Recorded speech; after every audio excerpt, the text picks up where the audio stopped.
They were kept in prison-like conditions, shackled during the entire 48-hour-long flight, were yelled at and misled about their final destination. Our hands and feet were cuffed and we were told that we were being taken to a detention center, but they brought us to the airport instead. Our legs and hands were cuffed, including women, except the children, those who were below 18 years of age. All of us were shackled. We were given no washroom facilities, and they never removed the cuffs, even to eat. Many were outraged with the crowd in New Delhi burning an effigy of Donald Trump. Some Indian lawmakers staged another protest near Parliament. CNN has reached out to the Pentagon and the US border authorities for comment. We have not heard back. Happening today, Homeland Security Secretary Kristi Noem will visit Guantanamo Bay, the U.S. Navy base, which President Trump says will also house a massive detention center as part of his administration's immigration crackdown. Also this morning, we are seeing new video of what the Border Patrol chief is calling, quote, the farthest deportation flight yet using military planes. It shows 100 deportees from India in shackles boarding a plane for a 40-hour flight. One deportee says they were treated like criminals. Joining me now, CNN international correspondent Mark Stewart and CNN Havana Bureau Chief Patrick Oppman. First to you, Patrick. What is happening there at Guantanamo Bay at this hour?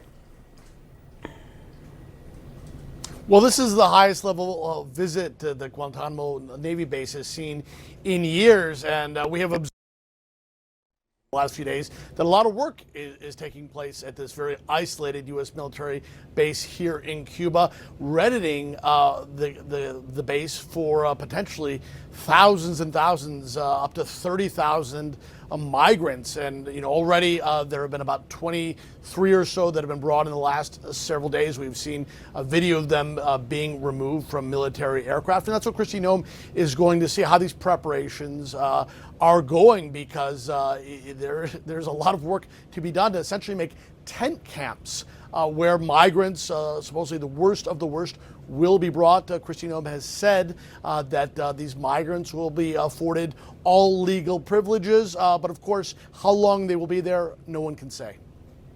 All right. Thank you, Patrick, for your insight there from Cuba. Mark, there has been quite a response. We are looking at the video now where these men are shackled, their hands and feet shackled together, and they were on this flight for a very, very long time. What can you tell us about the international response or reaction to what we are seeing here?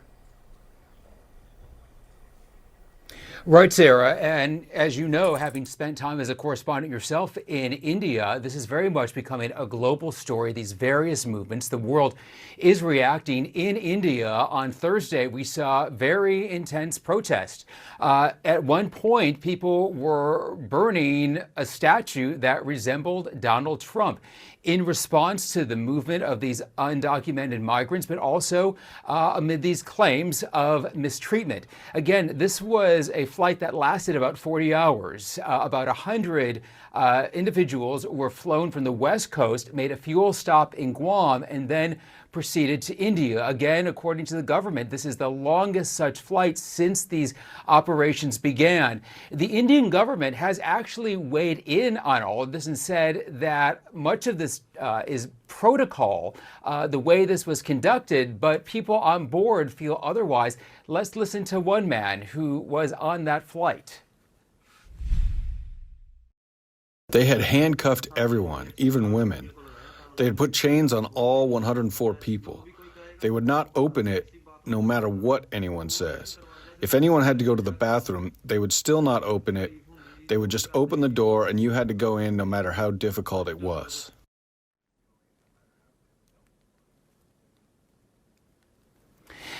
And we have reached out to Border Patrol for response. We've not heard yet back from them.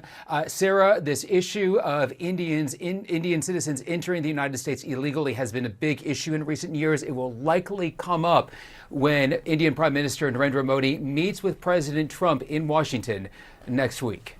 Yeah, one of the big issues that you are hearing there, as you said, I worked in India for many years. People feel that they were treated like terrorist suspects as opposed to people who had just come into the country illegally. So there is a lot of really big